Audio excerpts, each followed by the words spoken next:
If I was to tell you that I knew some famous actor or singer or athlete, you might have, some very common questions for me. You might say, well, how did you meet him and how long have you known him? And then once you've found out that, yeah, I really do know that person, then you might ask the question, what are they really like? Come on, what are they really like? As we see, that's what I did back in March when on my vacation we were in Argentina, in Buenos Aires, and we had tea with two priests who were priests under Pope Francis when he was the Archbishop of Buenos Aires. So I just wanted to make sure, okay, how did you know him? And, we knew him when he was a seminary teacher and then as the Archbishop. Okay, what is he really like? That's kind of our common human questions. So I think for all of us gathered here today, the understanding would be that you and I are friends of Jesus. And so somebody else could say to us, how long have you known him? And then the next question would be, and what is he really like? What is your relationship like with Jesus? What is he like? I think today's gospel gives you and me some answers to that question of what is he really like?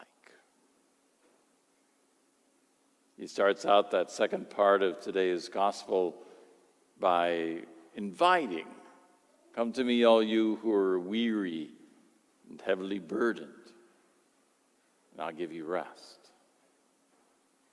So who are his friends? Who is he inviting to be close to him? Those who are weary, burdened. I don't think Jesus was just talking about physical laborers.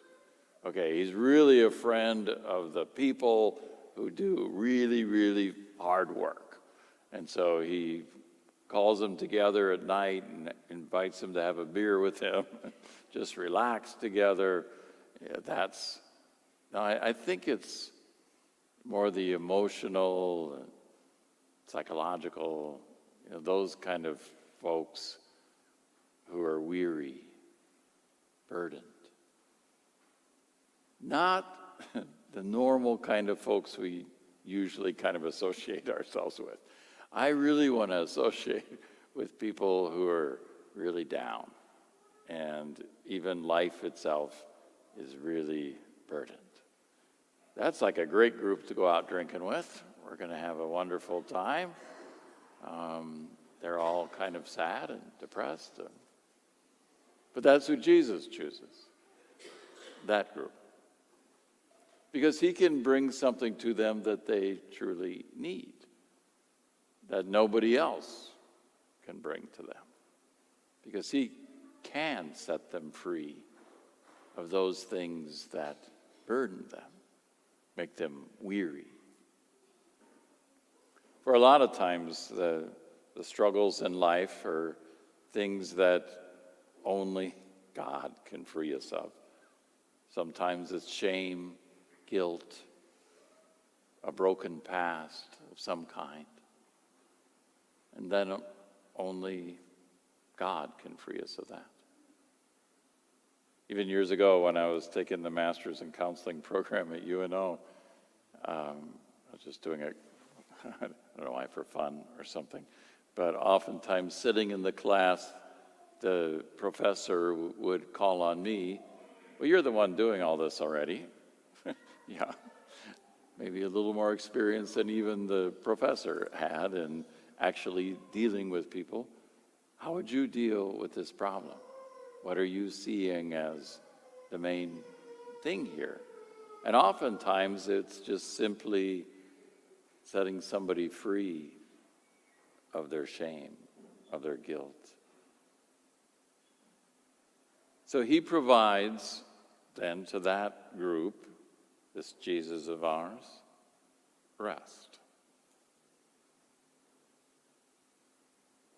Do you often say that when people ask you about your friend Jesus? Oh, he gives me rest. Really? Is that how we describe him? As somebody who gives us rest? It's not what we put in the bulletin real regularly. Take the week off. Rest. Jesus wants to bring you rest this week. Don't be so caught up in so much of life. Just rest. But it is what God intended for us. If we go back to the very beginning, to that story in Genesis, Adam and Eve were created on which day? The sixth day. And then what did God do on the seventh day? Rested. So the very first full day of Adam and Eve's existence is the day of rest. Okay, rest. I was just made. Yeah, rest. Because that's God's intent for us.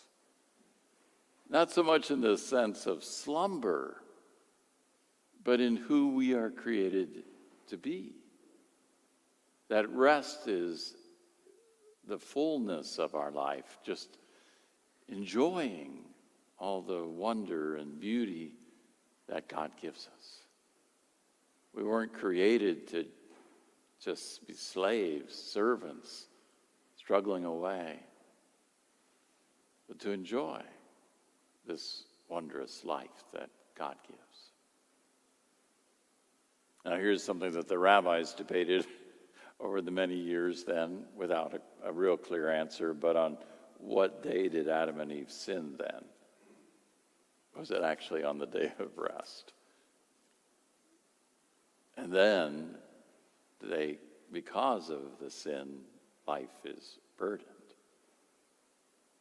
But prior to that, it was a garden with everything provided. He goes on to describe himself meek, humble of heart. Meek not so much in weakness, but meek as being comfortable in your own skin, as being focused on what's important. Chariot horses were described as meek. Moses is described as meek of leading the people out of Egypt. The meekest man was Moses.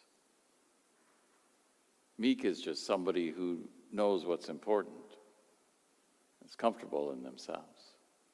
Somebody you like being with, because they're not putting on a show. They just are who they are. They know what they're about. And then this friend of ours offers to pick up most of our work, which is a lovely thing, because he tells us to take on his yoke, which really means he bears it with us. Take that yoke on. He's the guy who takes care of all my problems, even before they happen. I don't even know about most of them, because Jesus is already taking care of them, taking the challenges away, because he's bearing most of the weight to the yoke. So it's just already fixed, already easy, already light.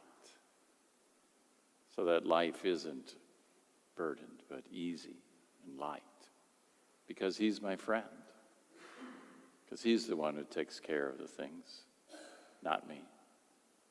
I don't have to worry about him at all. He's somebody I'd probably want to be friends with, right? Somebody who's offering me those kind of things, taking away my burdens, giving me peace, light, ease of life. But most amazingly today, in that first part, he reveals that this friend of ours is more than we could ever imagine, and that he's only sharing himself with those that he wants to. And when he shares himself, he also shares that the God of the universe is just like this. That if you get to know him, you get to know the incredible creator of it all. Somebody who you'd want to be friends with.